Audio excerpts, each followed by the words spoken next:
Welcome, welcome, everyone. Hey everybody.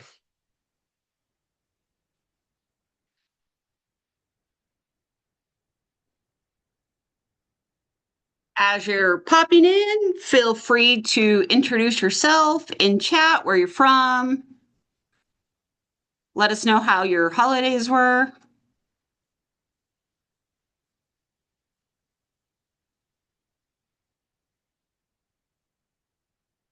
How were your holidays, Jamie? Mine sucked, but it was self-inflicted. So Yeah, I had to fair. have a tooth removed. So I look like a chipmunk. Oh God, there's nothing worse than dental work. It's not.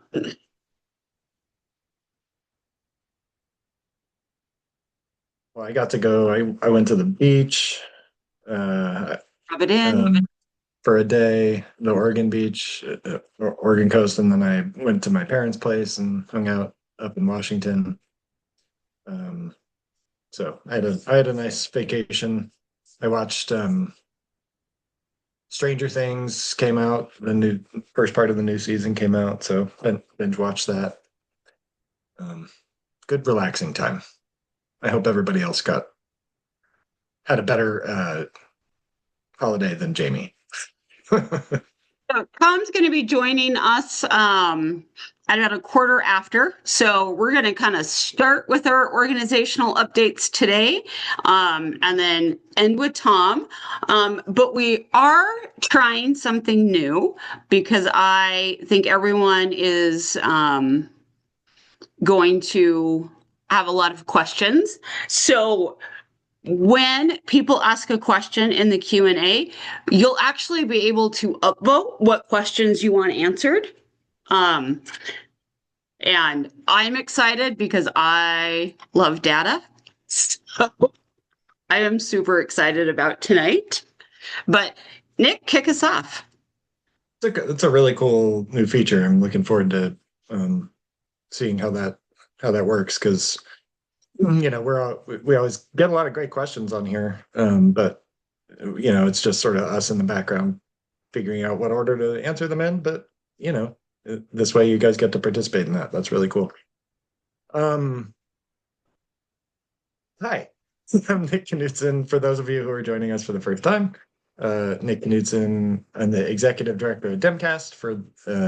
If you aren't familiar with us yet, we're a 501c4 nonprofit organization dedicated to defeating right-wing narratives in digital spaces and spreading pro-democracy messaging. And we do that by recruiting and training and deploying folks like you to spread messaging across social media channels, in the comments sections, in your native posts, amplify each other, and beat back those disinformation narratives that come out like gunfire from an AR-15 from the right. Um, and We're super excited about the our guest today. Tom Bonier is from Target Smart, of course, and a data nerd and elections expert. And he's going to walk through some of the 2025 data, 2025 election data with us, and sort of prognosticate about what that means for 2026. So we'll also, of course, talk about the special election, or the election tomorrow for the Tennessee congressional district, and yeah, so it should be a good program. Jamie, what do we have in the way of announcements? Speaking of special elections tomorrow, if anyone is able, here is a list of phone banks that are happening tomorrow. Jump on. I know Tennessee did their biggest door knocking day in history on Saturday. Um, and that is a huge deal coming from a red state to do their largest door knocking.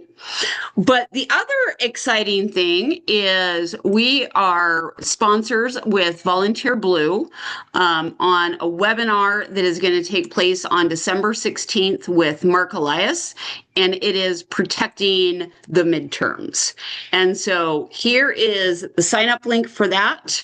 Um, we've been partners with Volunteer Blue for about 3 years now. So this should be a really, really insightful call because we need to start now to make sure that our elections are protected in 2026. So someone just finished a phone bank right before they started. So good on you. Thank you. Yeah, thank you to everybody who's putting in some effort to help see if we can pull off a miracle tomorrow. It would be earth shattering to flip that seat. Honestly, even if we get really close, um, it'll be a it'll scare the crap out of the Republicans. This is an R22 district. So, I mean, winning is earth shattering, but peeling off 10, 15, 20 points is still just as earth shattering because that puts so many seats in play. And yeah, and that also could mean that some of the Republicans' effort to gerrymander could backfire because they could dummy-mander their districts. So we're hearing that in Texas, that they have gerrymandered based off the 2024 vote, which of course is a lot of Latino vote. And, a lot of those votes have now shifted. So yeah, I'm invested in this. For those who don't know, Afton actually started out as an organizer with Indivisible. She led um, she led a whole coalition of rural indivisible groups for years. So, welcome, Tom. Hello. Hi, Tom. Thanks for joining. Hey, yeah, no, thanks. He's been juggling kids in the holidays. I Yeah, think everyone can relate to that. yeah, no, thank you for being accommodating. It's great to Yeah. be here. So, the moment everyone's been waiting for. We are so excited to introduce Tom. He is a veteran political strategist, and he has worked with campaigns, organizations in all 50 states. And his favorite thing that he has ever done is the early vote dashboard, which I religiously go through every election cycle. It is fabulous. So, Tom, what is your takeaway on 2025 elections? Yeah, well, first of all, thank you again for having me here. It's great to be here with this group. Love everything that y'all are doing. So it's always like energizing to get to speak to this gang. So, in general, the 2025 elections, it was like I think most of us had high hopes going into this election, but also tempered a bit by what happened in 2024, where we had high hopes and obviously they weren't borne out. And so, having certain expectations based on the data of it being a good night for Democrats. But, I think a lot of questions of how good it would be. And, we can obviously get into this, but the results exceeded my expectations for sure. Just in terms of the depth and the breadth, and as I dig into all the data, the turnout data, the performance data, it's one of those elections where you just keep finding reasons to sort of like, go wide-eyed for a second and say, oh wow. Like that's something I didn't necessarily expect. And so I have slides. Like, is it okay if I share slides now? Absolutely. Perfect. Love slides. And I will Let's do say, it. not like, speaking of tempering enthusiasm, what I do after every election, as I'm pulling this up, is and I just sent a request to share, but I will create a PowerPoint and I just sort of dump in thoughts and data points and analysis, either that our team at Target Smart is doing, or things that I come up with on my own or whatever. And here we go. Thank you for allowing me to share here. And I just sort of dump it in. So it's not like, it is not the most polished presentation in terms of data visualization. Eventually we'll get to the point where it's a little bit more polished, but here we are. And so, the nature of this, and let me move the screen. I have two screens here, and so I'm just moving things around so I can see.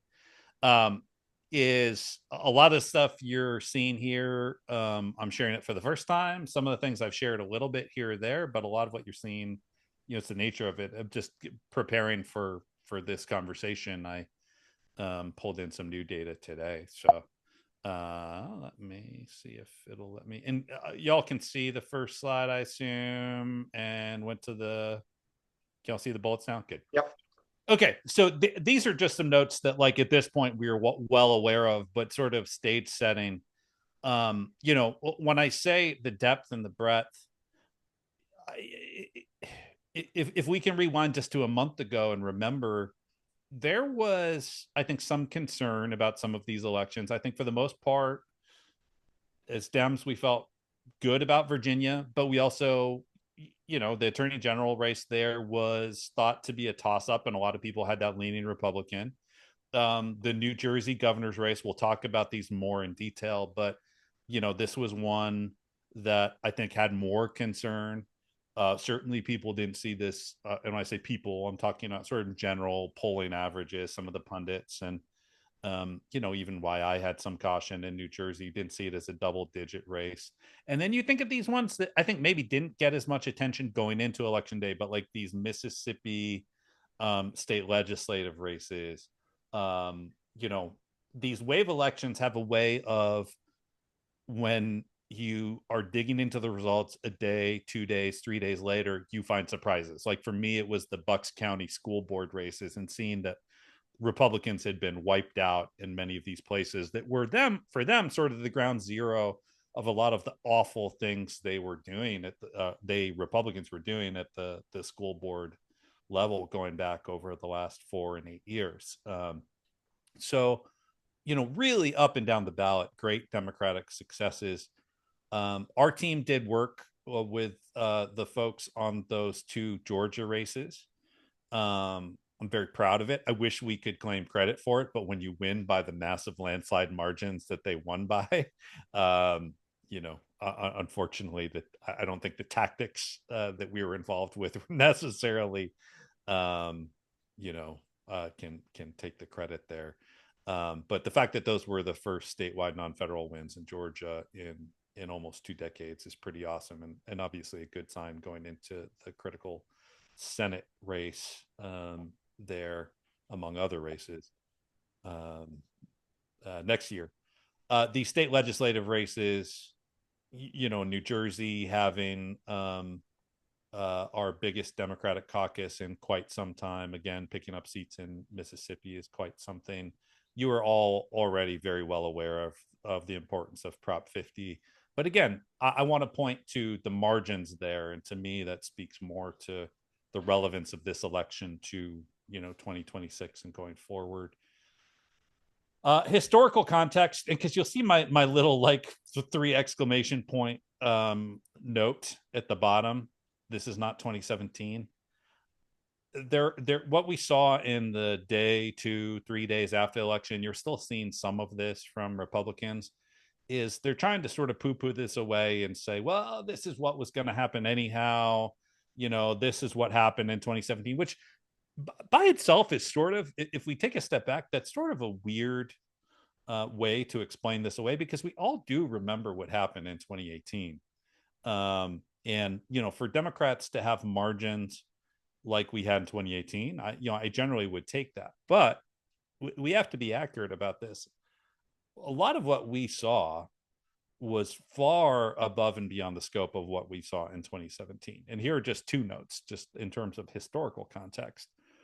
In the Virginia governor's race, that was the highest percent that a Democratic candidate has gotten in a Virginia governor's race since 1961. And then I looked this up today um, to look at Mikey Sherrill's performance, just because I was struck. Again, I'll have more stats I'll share with you in Virginia and New Jersey in just a minute, a few slides downstream here. But Mikey Sherrill won more votes than any gubernatorial candidate ever has, either party in New Jersey. And you look at me like, oh, well, population growth, more people vote. Yeah, turnout was super high. We'll talk more about that in a minute. But the number two highest was in 1973. So this is the most votes, again, to go back 50 years to the number two top vote getter. That was Brendan Byrne way back in 73. So to say that, like, oh, well, this is just what was expected. This is just sort of, people talk about the general political climate, or quote thermostatic public opinion, which is one of my least favorite terms, or at least the way it's often applied, which is misapplied, is to suggest that this is all fait accompli, that it wasn't about the actual issues and ideas that were at stake in this election. So I want to talk about those. We talk about, what drove this and what made this election so favorable for Democrats. And there is a simpler answer. I could save y'all all the time in the slides to say, it's Trump. Trump is just wildly, wildly, wildly unpopular. It's obviously more than that, and it's more involved than that. But if we had to simplify it to one thing, this was just a mass repudiation of Donald Trump and his authoritarian regime. Underlying dynamics and the implications here. Number one, of course, I would put this number one because of my own personal bias and the time that I spend parsing polls. The polls, whether we're talking about Virginia, New Jersey, New York City mayoral, California Prop 50, you name it, the poll averages had a consistent Republican bias. I say goodbye, Atlas Intel. This is me being petty, and I'm going to own it. But Atlas Intel, for those of you who don't follow the polls as obsessively as some of us on this call, Atlas Intel is the Brazilian polling firm who I will give them credit. In the 2024 election, they did their polling in the presidential race was closer to the final actual results by state than any other pollster. I think what we are entering here, and this dynamic that we are seeing, is that there are a number of what I would call broken clock pollsters. Most of them are conservative, meaning they will publish polls that are consistently to the right of the more independent mainstream surveys. They're more Republican. And sometimes the election results will just end up being more Republican than the polling averages, generally because, as we know, polling is based on estimation of turnout. It's hard to do that, but it's generally based on previous elections. So if you have an election where turnout is better for one side or another, the polls will generally be wrong largely one direction or another. It's rare that you have a pretty even distribution. If you did, it's probably because turnout looked much like the previous election. And so I would categorize Atlas Intel as one of these broken clock pollsters. They'll consistently put out results that are much more Republican than the average poll. And when the results actually turn that way, they're going to look very good. If you Google Atlas Intel, you will find all these references to, quote, world's most accurate pollster, including media outlets referring to them. And in fact, when their polls came out in the few days before Election Day, including showing a very close margin of error race in the New Jersey governor's race, it was reported by mainstream, quote, credible media outlets as if that was just certainly what was going to happen, that this was a margin of error race, which in the end, again, I don't need to tell y'all know this. You know this as you live it and you push back against it, but it changes the coverage of these races, which is sort of the point. Then a lot of the coverage is, well, how is Mikey Sherrill blowing this race? How is Mikey Sherrill going to lose? There's a reason for this, right? Independent voters then go into the polling place.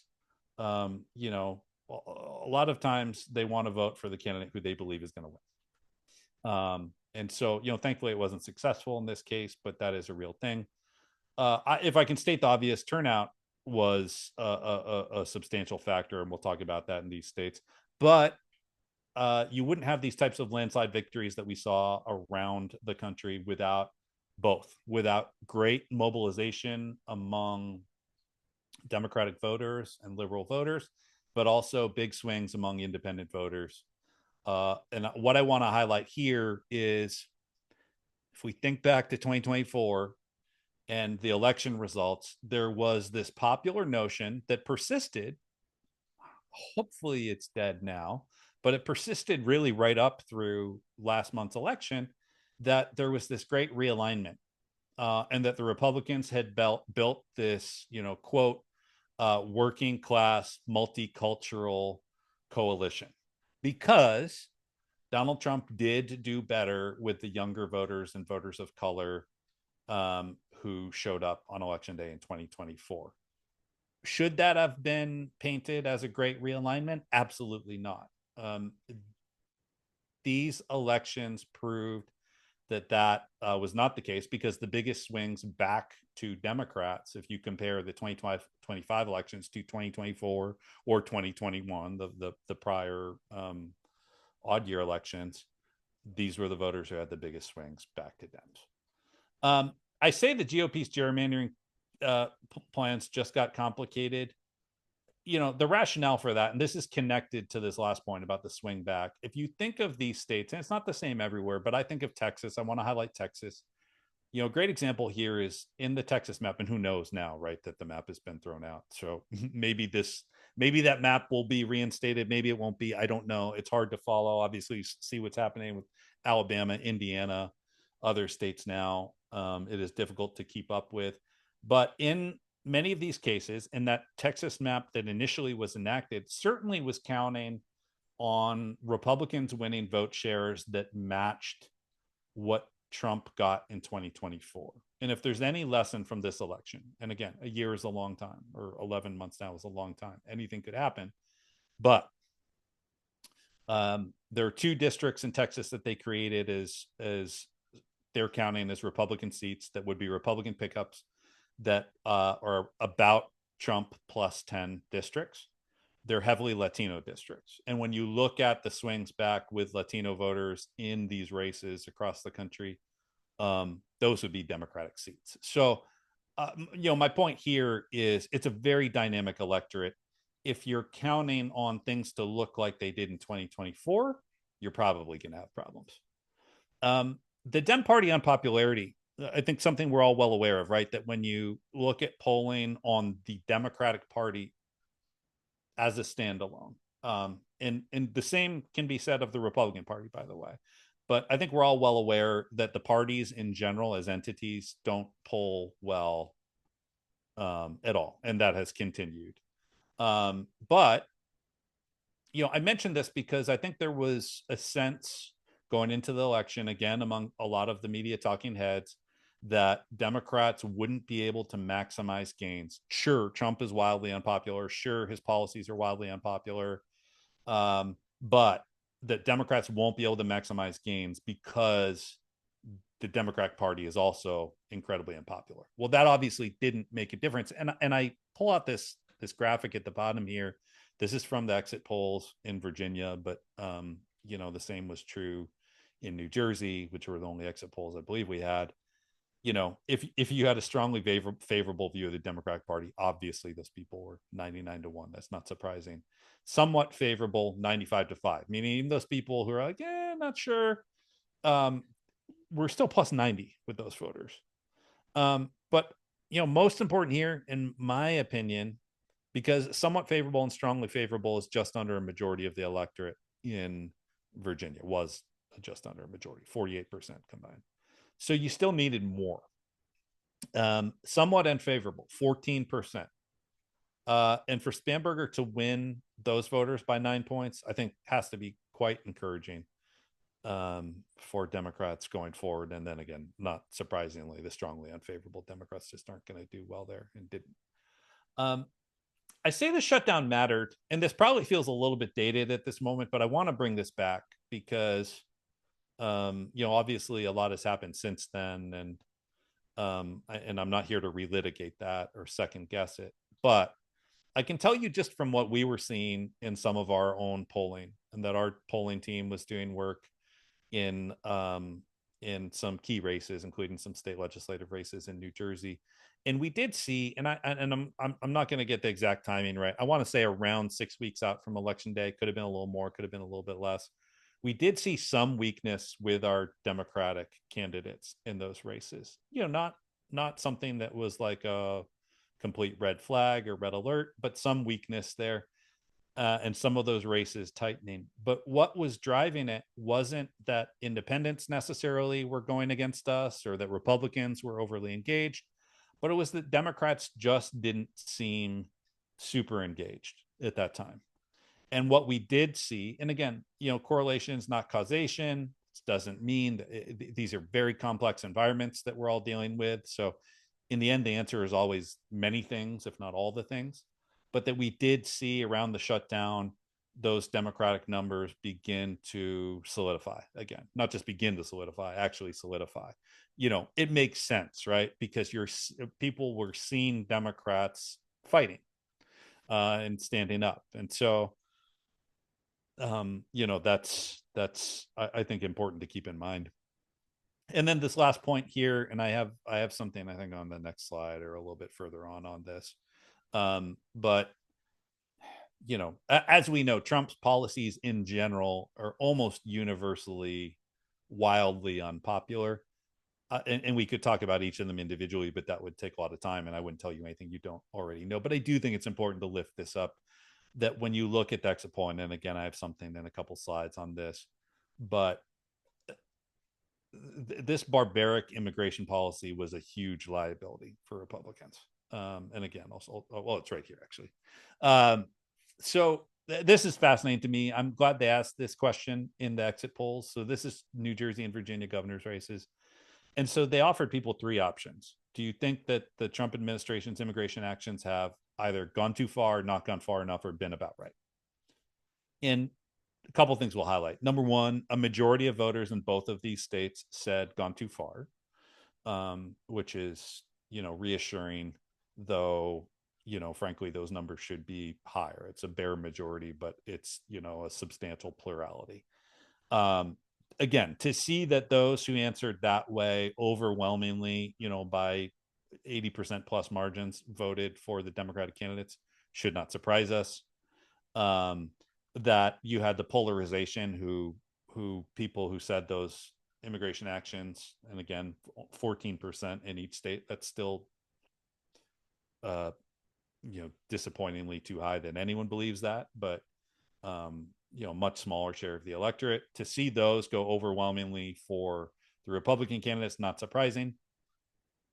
But what is fascinating to me is you also had about a third who said they've been about right, and those were overwhelmingly voting for the Republican candidates. So if you had tried to predict any individual's vote choice going into this election without asking them for whom they were going to vote, I don't think you could find a better question that did a better job of parsing out Republican voters or Democratic voters than just asking them how they felt about this issue. And so, and again, I this is not something I want to relitigate. I don't think it's especially useful to go this far back in time. But I when I saw these numbers, I did think back to earlier this year, and frankly, this feels like it was 5 years ago. But when there was the debate around Abrego Garcia, and you had Senator Chris Van Hollen, who certainly was not the only one speaking up, but he was getting the most attention because he went to Central America and he was trying to draw attention to this. And there was a debate. And again, not trying to call people out on either side of this issue, because I understand, like, when we are in these moments of trauma, that's sort of the point of these tactics, right? Is to make it hard for us to respond and to think through these things cogently. But there was a significant debate among Democrats of, should we be talking about this issue? Should we be lifting it up? And again, I'm not here to try to convince you that this was the only reason. Far from it. There's so many things that contributed to this. But I do think it's an important element, an important reminder that we as Democrats, when we stand up, when we are loud, when we fight for what is right and what is just, um, you know, eventually the side of justice will win out. And that was certainly the case in these races here. Again, and I don't want to oversimplify this, but I do think it's important to think about that. So Virginia, just a couple other points about what happened in Virginia, just notes that I've come up with, uh, all along, when we were seeing all the Doge cuts, um, I think there was this assumption that it would have a huge impact on these races, but again, you just don't know, especially because we're all assaulted with so many issues at once. Will people forget about this? Well, of course, people who are directly impacted by this would not. And so 17% of voters in Virginia had a direct impact. Again, either they were working for the federal government or a contractor, or someone in the House was. Spanberger, not surprisingly, won those voters by 28 points. And you could look at it and say, wow, it should have been bigger. I mean, keep in mind, this cuts across partisanship. There are many people who have voted Republican in every election in their adult life, who likely voted for Spanberger because of what has happened here. So, it's not like this universe of federal workers is by itself an overwhelmingly Democratic audience. So, I want to lift that up. By people who said that they were impacted by federal cuts in general. So this isn't, just Doge, though I think it's overwhelmingly that. Almost 60% of voters in Virginia said they were impacted. Again, not surprising. I think in a way, every American has been or will soon be impacted by these federal cuts. And so again, it's reaffirming here, at least to see that massive margin of almost 40 points for Governor-elect Spanberger. And then, I actually love those New York Times maps with the arrows showing which way counties swung. And if you look at that map for Virginia, it's really striking. It's almost universal swing towards Democrats. And again, when I say this isn't 2017, you didn't have those types of swings in 2017. And in fact, in 2017, really up through 2018 and 2020, you had this dichotomy where Democrats were doing better in more of these urban suburban communities and then doing worse in rural communities. Well, Democrats in these key races were doing better basically everywhere. I highlight Spotsylvania County. Again, it wasn't the biggest swing, but it was something that stuck out to me because it's the first time in almost half a century that Democrat gubernatorial candidate won the county. Part of that is demographic trends, that it's becoming more diverse, but part of it is, again, these swings. So you can't look at this and say, Democrats did well, relatively speaking, in these rural communities, and that's something that's important. I know a lot of people, a lot of organizations, grassroots organizations, maybe some of y'all were involved with these, did really important organizing work in these rural communities, especially around rural healthcare. This exit poll at the bottom here, the fact that over a third of Virginia voters said they were not just dissatisfied, but they were angry.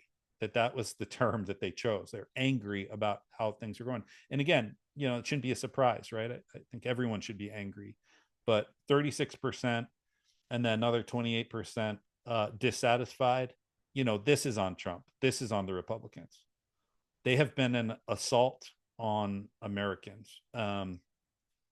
This administration has, and you see that in these results here. And I have to believe Republicans are seeing these results, despite what they're saying in public, trying to explain it away. When they see these types of numbers, it has to be a cause great concern.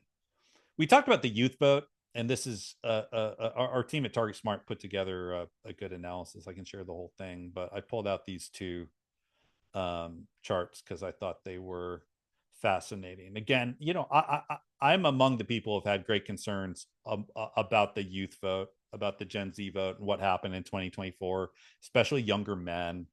I flagged way back in 2023 that I saw troubling signs in the voter registration, that I saw more young men registering as Republicans. And this gender gap was massive, bigger than any other generation by far, where younger women are becoming more Democratic and progressive, younger men are going the opposite direction. So again, reaffirming here to see these numbers at this point. On the left here, what you see is precincts, and the precincts are categorized by the youth population, or if they're a college precinct, either the top 3 colleges in terms of population, or the rest. And so what you see is, when you look at the shift in Democratic vote, the positive numbers being that the precincts that swung the most to Democrats, very clear correlation with youth population. And I also want to lift up, you look at the non-college youth, yes, the colleges saw these big swings. But if you look at the table on the right, George Mason led the way with the biggest swings in Democratic vote share, followed by Virginia Tech. But you see the non-college youth precincts, those also had an above average swing towards Democrats. So it wasn't just college educated. It also included areas with higher youth concentration that weren't on college campuses. New Jersey. The gender gap there, I have to call that out. 26-point gender gap. And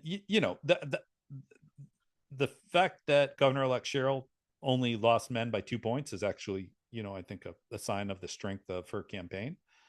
But if we want to look at how she accomplished this historic margin, being plus 24 with women is a good place to start.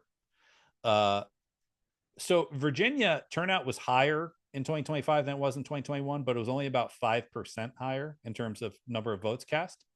New Jersey total turnout, raw votes cast, increased by 28%. There are 28% more votes cast in 2021 than there were in 2025. So you look at Jack Ciattarelli, the Republican candidate who ran also in 2021, he actually won more votes this year than he did 4 years ago. So this wasn't like, Republican turnout just collapsed. It was the Democratic turnout was great, and independents really swung. So 11% of the electorate said this was their first time voting for governor. I'm guessing some of those people were lying, and it was actually a bigger number than that, just based on the math of 28% more people voting. Of course, there are some people maybe who voted in 2017 and didn't vote in 2021, but and you see Mikey Sherrill just won better than 2-1 margin among these first time governor voters. So this was a campaign that inspired people and pulled out new voters. That's incredibly important. And then I want to lift this up as well, because again, I mentioned this earlier, how Republicans were talking about this great realignment, and now somehow they're the party of working class Americans and so on and so forth. Well, that certainly wasn't the case here in New Jersey. It wasn't the case in Virginia either. Mikey Sherrill won across any income range here, at least under $300,000. But the biggest wins were with the lowest income voters. So again, I think something important for all of us to bear in mind and to push back on when we see Republicans pretending to be the party of the working class. When we think about the economic disaster this party has been on tariffs and everything else, we shouldn't be surprised to see this. But again, affirmation that there wasn't some great realignment. And then just a couple things. I didn't talk about much about New York City, but obviously incredibly impressive result there. Massive turnout. This was the highest turnout in a mayoral election since 1969. Massive generation gaps here when you see this. The fact that Mamdani won voters under 30 by 74-point margin and under 45 by 61-point margin. There's that. And then also just the massive turnout, which is, again, y'all have already heard about this, but just historic turnout among younger voters in this New York City mayoral election. Incredibly impressive. Asian American voters, Mamdani had a 28-point margin, and they're 10% of the electorate, fastest growing share of the electorate nationwide, also in New York City. And these, again, we talked about Republicans claiming this great realignment. Part of that was API voters swung more to Republicans in 2024. So to see these margins swinging back, you saw something similar happen. API voters are a key part of the electorate in New Jersey as well. Very encouraging. Interestingly, there was no gender gap, and these are exit polls, so take it all with a grain of salt. One last slide. And I just threw this in this afternoon, but obviously we have the Tennessee special election coming up, and I think you've all heard about this, but this is a district that Donald Trump won by about 22 points. It generally, historically shouldn't be something that we're talking about now, even given everything we've seen in the election results, everything I just went through. A 22-point margin swing in a congressional race is the sort of thing that just generally doesn't happen. I'm not predicting that it will happen in this race, but I do think there are a lot of reasons that we are talking about this, that we should be paying attention to this, that for those of you who have maybe given money, given your time, given your effort, are talking about it, and putting it out there and raising awareness, certainly worth it. We will see. I think the one thing is clear: this is going to be a much closer race than anyone would have ever predicted, or any sort of historic precedent would have predicted. The early vote there, so 83,000 people ish voted already. That's between vote by mail and early in person. In Tennessee, that tends to be a large share of the electorate. Generally, about 3/4 of the vote is cast before election day. So this isn't like some tiny sample. This is a real sample of the vote. And so what I did, they don't have party registration in Tennessee. So I just looked at partisan model that our team at Target Smart put together. This is the model that's applied to the file. And, you can argue about the exact numbers. Like, does the model perfectly predict how someone's going to vote? No, it's a proxy for just self ID for partisanship. But it's the same model applied to 2024 and 2025 early vote. So to explain, I looked at all the people who voted early in the presidential election where Donald Trump won by 22 points. And I looked at all the people who voted early in this election. And I compared the partisan distribution of them. And what you see in terms of share of the early voters is the right, that strong Dem, 80 to 100%.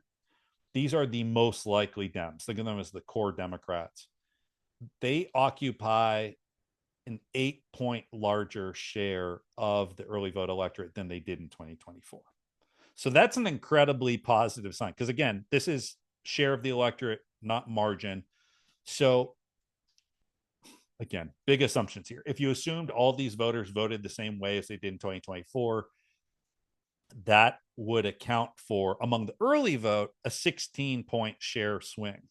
Now, remember, we need a 22-point or greater share swing to win. But this is just looking at the early vote, and this is just looking at turnout. This isn't assuming anything about how they vote other than stability. Now, I think the one thing we can count on is that you are going to see more crossover voting in favor of Democrats this year than you saw last year in the presidential election. So it's a reason why I look at this, and it's a race where maybe I wasn't going to be reloading an election site on election night, and now I very much will be. This is worth watching. If this is within 10 points, this should be a panic button for Republicans. I think it's safe to say at this point, it will be a single-digit result. It will likely be a lower single-digit result, and there is a chance for the Democratic candidate to win. Again, would I bet my house on it? No. But is there a strong enough possibility here? Yeah, there is. So that was a lot. And I'm gonna stop. Great. Super interesting data, a lot of which I had not seen yet. So thank you for taking the time to put that together. Jamie, I know we've had some questions coming into the Q&A. Yes. Um, let's see. So the top upvoted question is the DHS has agreed to overhaul the voting files. And the Department of Homeland Security has come to an agreement with 4 different GOP-led states to redesign its federal immigration database to serve voter verification purposes. Any thoughts on how that's going to affect anything? Yeah, I mean, it's certainly a cause for great concern. And I think we could widen this just to, in general, Republican plans around voter suppression going into the elections next year. I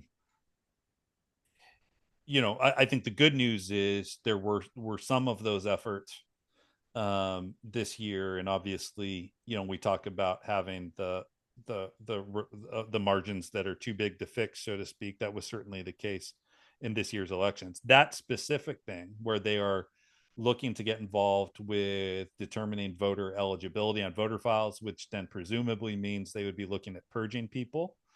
We have to keep an incredibly close eye on this. We certainly will be. We build and maintain a voter file where we collect, and working with our partners at state Democratic parties and elsewhere, we collect the official voter rolls on a regular basis. So in any given year, we'll process, somewhere in the neighborhood of maybe 400 updates on the file. And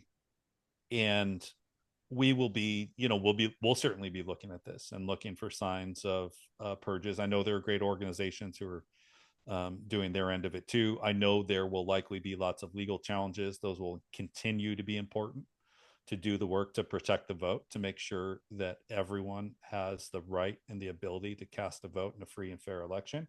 But yeah, I mean, I'm not surprised to hear that's the most upvoted question here, because it's, I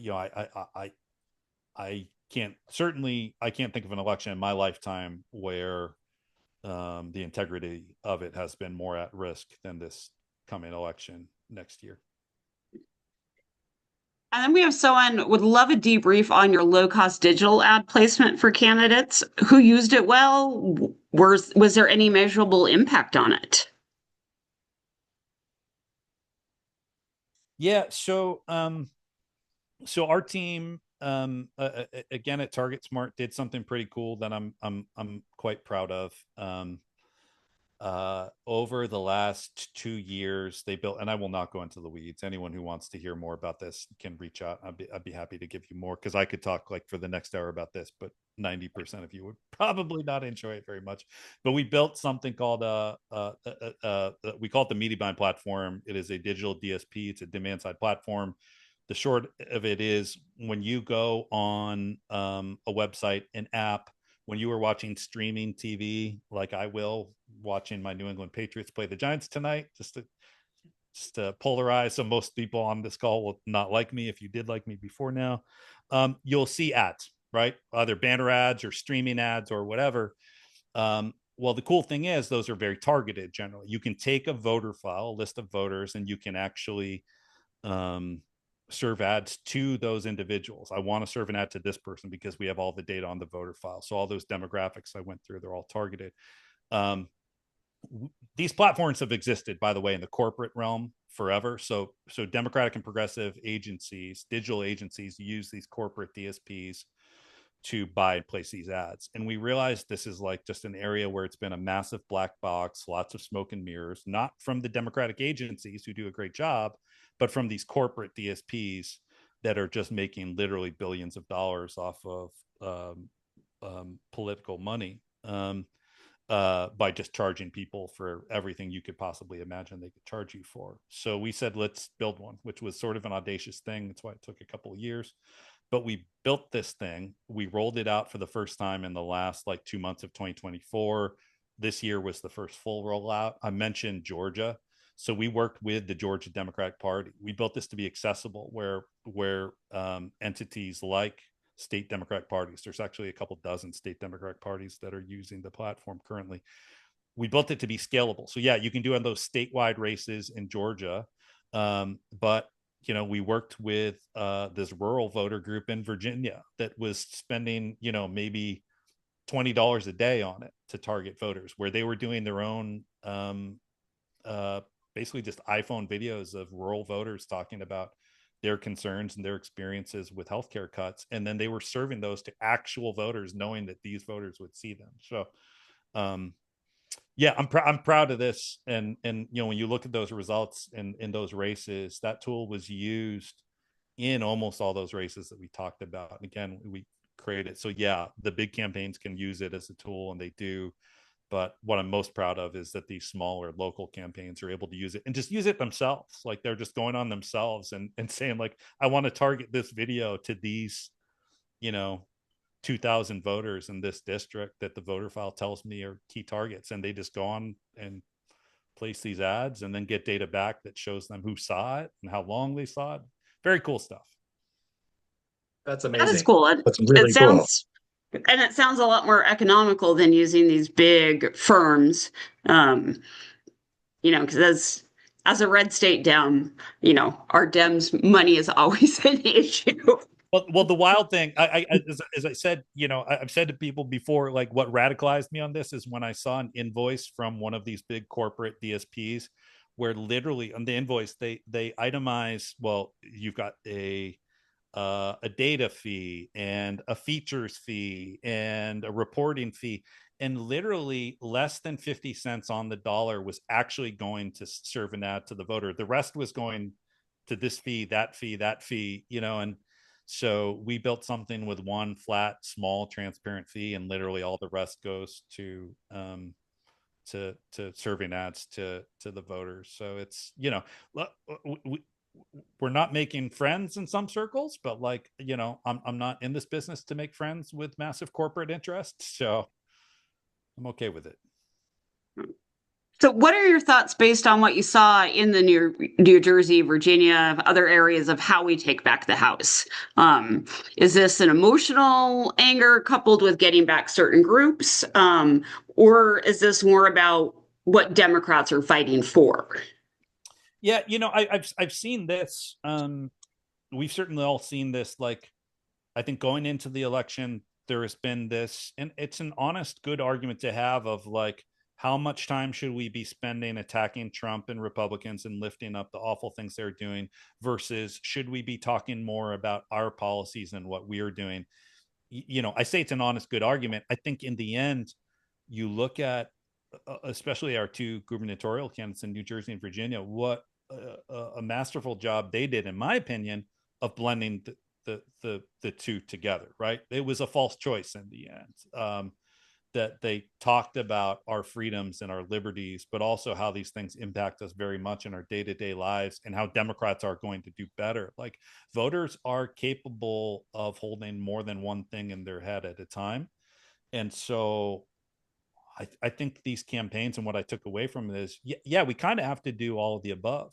There are some messages, there are some voters who will really just be mobilized because, like I said, and we saw some of that weakness in our polling, they need to see Democrats fighting. That's in the end all they want to see, is like, it might not be one specific issue. It's just, I need to know that you're fighting for me, because otherwise, what's the point?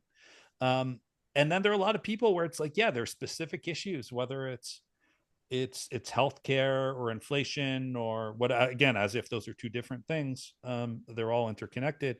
They need to hear more about the policies. And so in the end, having candidates and campaigns that are able to engage on all those levels, to not be afraid to fight, to not be afraid to attack, to call out for the Republicans. Let's not normalize what's happening.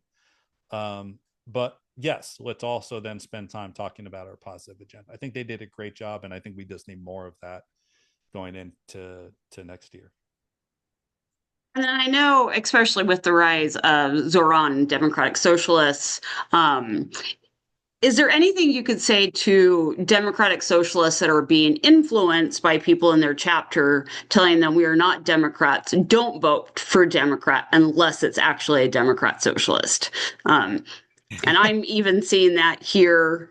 We actually had this conversation earlier in Utah about whether they were going to support a progressive or only the Democrat socialist. Yeah, I mean, that's one of the things that I flagged in the polling there in terms of like views on the Democratic Party, but even people who felt negative about the Democratic Party, we were winning by enough of a margin. And so, one would hope that we collectively learned our lesson from 2024. And again, it's not to trivialize anything or any of the many very real concerns that people have raised where they felt like they were withholding their vote to make a point. But I am encouraged that we didn't see that happen this year. And again, people might look at it because there's been this not to go too far afield because this is connected to this, but there's been this Republican narrative whenever Democrats do well in anything other than the presidential race to say, well, Democrats just do better with these high propensity voters now. It's all just better educated, wealthier, whiter, older voters. And Democrats are sure they're doing well with them, but they're not doing well with the working class voters. And I think I shared enough data to prove that wasn't the case. And that this wasn't like some low turnout election, that you had the highest turnout in a gubernatorial election they've ever had in New Jersey, great turnout in New York City. And so you did have these low propensity voters come out. You had these first time voters come out. And I think they looked at and they said, look, the stakes are too high, like to be able to demand perfection of our candidates. That I think the lesson is fresh with all of us. And so, the Democratic Socialists specifically, like, yes, they had a candidate who I think they felt great about in New York City. And that's great. There was a great win there, but to be able to win by massive margins in New Jersey and Virginia and up and down the ballot. I didn't close the loop on the Virginia thing. That I think we all know this by now, but the fact that even the attorney general's race, we won by a reasonably comfortable margin, given the polling there suggested we wouldn't. And giving the candidate. Yeah, right. So yeah, I mean, again, I hope we can put that the notion of the perfect behind us, given the stakes that we are all painfully aware of now.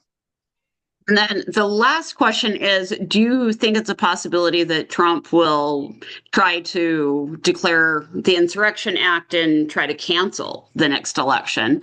I personally don't think that's that feasible. Dictators like to pretend to have elections. Yeah, oh, that's right. I think their plan A is certainly to do everything they can to make it harder for people who would oppose them to vote. And to the first question, and I think we need to pay attention to that. Nothing is impossible. Well, I'd say we have to all be vigilant, but I preach in the choir. Y'all are here on a Monday night talking politics. You're vigilant. Yeah. I think we're there. We're on that red alert. We're on DEFCON 1. But I agree with you. I think that is unlikely. In the end, we won't change Donald Trump. We have to change his enablers and the people around him, and we have to defeat them. And the best way we can do that is to put the fear of their political future in their hearts and their minds. And the way we do that is by beating them at the ballot box the way we did last month. It's why this Tennessee election is so special. That's why the work that everyone here does and is doing is so important. It's why the work that the great organizations out there are doing is so important. That's the way we stop them, is eventually the enablers will look at this and say, for their own survival. It's why you're right. It's Marjorie Taylor Greene. It's more of these Republicans resigning. The dam hasn't broken yet, but it has some pretty big cracks in it right now. And then the last one, this is going to be for us, Nick. And I did not even know about this, so I want to thank Eric for this. Apparently, Trump has a new media bias website, which basically would give us a hit list. So we'll mull on that. I just went through it and went, oh, this is a great place for content. Yeah, for sure. Yeah. Thanks for that, Eric. I had just seen that, and yeah, we'll figure out how we make use of that on the Demcast side for sure.